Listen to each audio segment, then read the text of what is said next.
Hi guys, welcome back to Maltbox, the non-chill filtered whiskey blog. I'm Andy and I'm back here today with another whiskey review. I'm very fast approaching review 200. This is review 199. So I thought what I would do, because again, temporary surroundings, is just basically do a quick overview of a whiskey that I have, hello dog, I have started to appreciate a little bit more in recent years, is probably the way I describe it. It is a whiskey that, I'll be honest, I used to take the piss out of.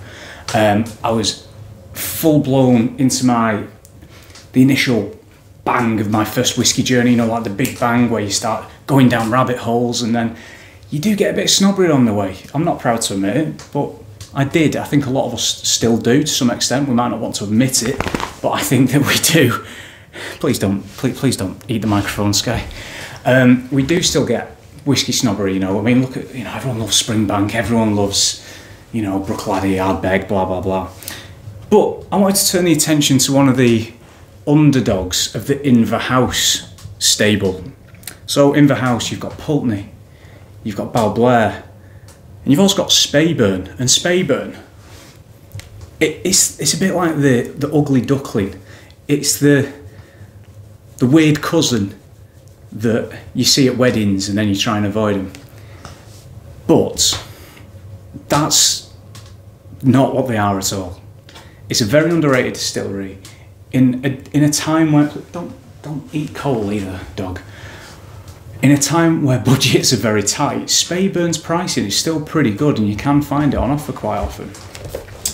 The bottling I'm looking at is this, and it's the Speyburn 10. It's in a relatively fetching green garb nowadays. They had a bit of a makeover a couple of years back. I picked this up on Amazon for 20 quid. It was on offer for 20 quid, 20 English pounds. There's not many options with an age statement on for 20 quid nowadays. There really is not. Now, let's get this out of the way. It's 40%, it'll be chill filtered, it will not be natural colour. I get that. Now, I've left the research side of things to the review, because what I want to do is I want to see what it says on the box about the whiskey, because at the end of the day that's what a lot of us as consumers have to depend on. If you're in the supermarket, you know, you might not want to spend 20 minutes going into whiskey forums or whiskey base looking to see if it's chill filtered or natural colour. You want to see it on the bottle or the label. Now this isn't going to have it because it's not. I know for a fact it's not chill. I know it is chill filtered and it's not natural colour. In terms of cask makeup, it says on the front of the box, matured for 10 years in American oak, ex-bourbon and ex-sherry cask. So it's a mixture of ex-sherry and ex-bourbon. Now it's a Speyside single malt. I'll leave that there. And there it is in the bottle, guys. Sorry, I should have probably led with that really. There's the fish, the salmon of Speyburn on there, which is one of the things that I think quite a few people used to take the mick out of them for, because it was just a fish. Do you know what I mean? Lots of distilleries have sort of like this iconic imagery, like if you see the Ardbeg A anywhere, you'd recognise it. I think back before Balblair had their terrible rebrand and their terrible change of range, you know, the Balblair B was pretty recognisable, Bruichladdich, that kind of thing. Speyburn, they went with a jumping fish. Now, in the glass, my glass is a little bit chilly, I'll be honest. It's nice and warm in here. I've got the fire in. The kitchen's a little bit cold. It's in this where the glass has been, but it's a light gold in the glass. Legs, it's got a decent oily ring around the top. Legs are going down pretty slow. On the nose, let's see.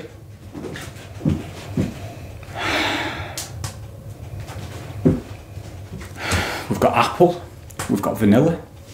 It's quite crisp, quite sharp, quite creamy as well. A little bit of maybe black pepper, just something with a little bit of bite to it and a little bit of heat. It's not prickly as such. The Labrador has now decided that it's her time to try and offer me every toy out of her toy box and just entertain herself with that. So yeah, let's just let her crack on. If the camera just suddenly tips over, it's because she'll have chased through it and barged through it like a little bull in a china shop. It's surprisingly intense initially, I feel, for a 40% whiskey. It is lacking something, I think, further into the nose. The more you delve into it, it retains its quite simple flavour character already. There's not really too much more going on other than what I've said. The only thing maybe I'd add, aside from the black pepper, the creaminess, the vanilla and the apple, is possibly a little bit of honey.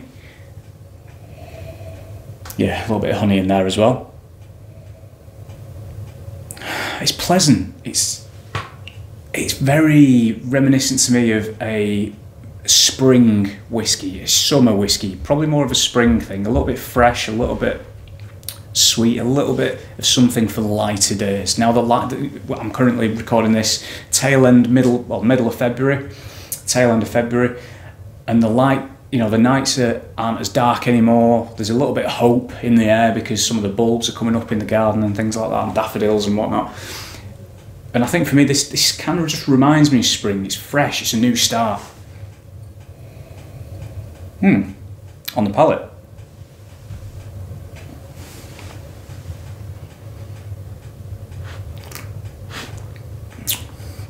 Texture, surprisingly good for a chill filtered 40% dram.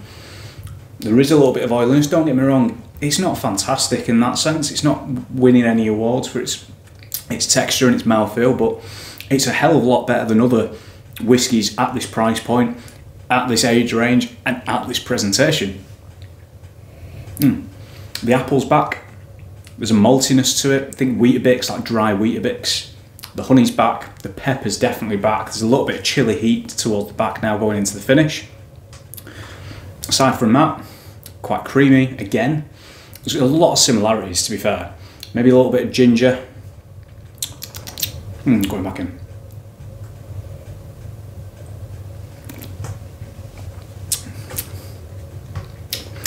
Some fruity notes.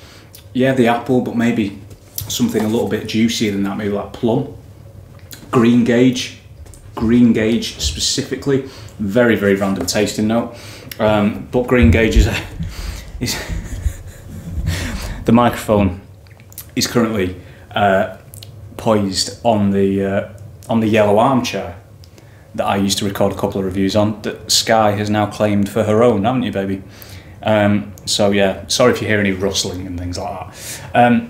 Back to what I was saying, a little bit of spiciness now, a little bit of chilly heat. That black pepper, you could argue, back from the nose. I enjoy this whiskey.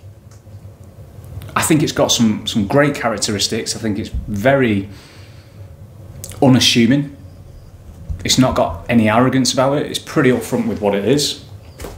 It's priced very well. I picked it up on sale at 20 quid. Usually, I think the RRP is between 27 and 30. If you're paying upwards of 30 to 40 quid, you're paying too much. You can find it a lot cheaper, trust me. If you can avoid Amazon, avoid Amazon.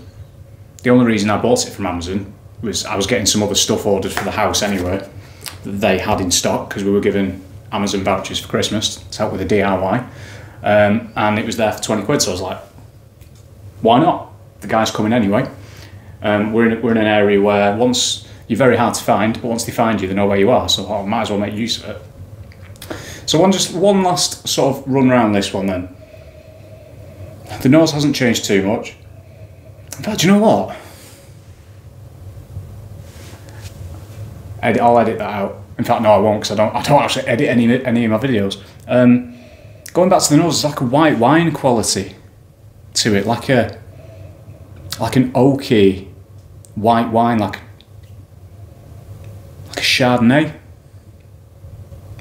Yeah, an oaky Chardonnay, bordering on sort of a tangy Sauvignon Blanc. I'm glad I went back then. That's nice. I like that. It's part of that sort of tartness potential that I mentioned from that green apple, but it's kind of a little bit more acidic, grapey.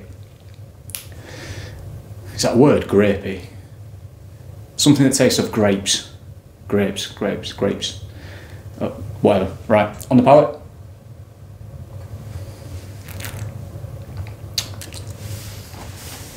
Again, mouthfeel. Can't knock it. The honey, the pepper, green apple's back, the green gauge is back. A little bit of spice, maltiness, like malted milk biscuits or digestive biscuits. I like this whiskey, I really do. I feel pretty bad for taking the piss out of this 12, 13 or so years ago. Admittedly, it's probably changed a little bit since I first had it. I've never had the Brandon Oryk, however you pronounce the no age statement. And to be honest with you guys, price point wise, there's very, very little difference between this and the no age statement, so go for this one if you can. I think Speyburn, like Roy Aquavita is a big fan of Speyburn. I can see why. It's kind of just done its thing for years in the sort of like dark corners of the whiskey verse, and it's actually pretty good. No one's paid much attention to it because I think we were spoilt a little bit in probably 10 years ago, 5 to 10 years ago, when whiskey was readily available. It wasn't a smash and grab, bots weren't getting things, scalpers and flippers weren't getting things, so there were alternatives. So I can kind of see why I ignored it for so long.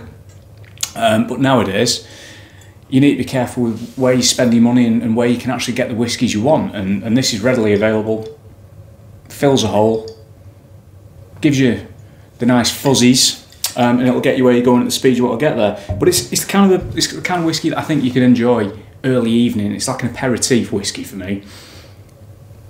You know, maybe even a midweek whiskey if you just want to treat yourself to something that's not too complicated, it's not too strong, you don't have to water down a 68% cask strength Craigellachie or something like that to get rid of the Wellington boot taste that I always seem to get with it.